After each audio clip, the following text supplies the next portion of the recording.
Kabayan, Filipino food, Japanese food, dito lang yan sa Gimono Express.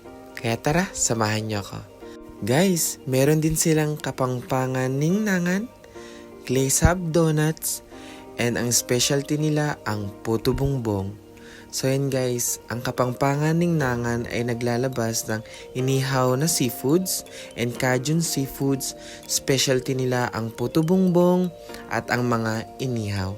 Dito lang yan sa kapangpangan ningnangan and donuts.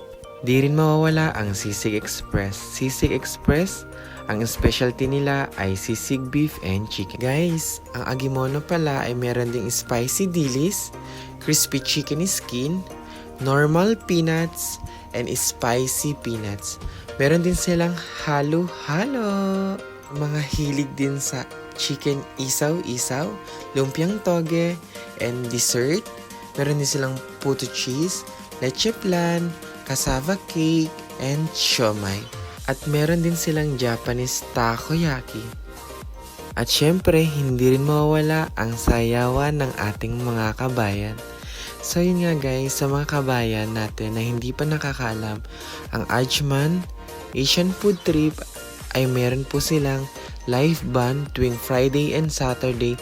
Dito lang po yan sa first floor ng Ajman Metro Manila Hypermarket. At sa kabayan din natin na mahilig kumanta, of course, pwede rin po kayong makijamming sa kanila, pwede rin po kayong mag-request ng song, at syempre, pwede nyo rin po silang maka-duet. At di rin mawawala ang sayawan. Kaya kabayan, ano pa nihintay mo? Punta na!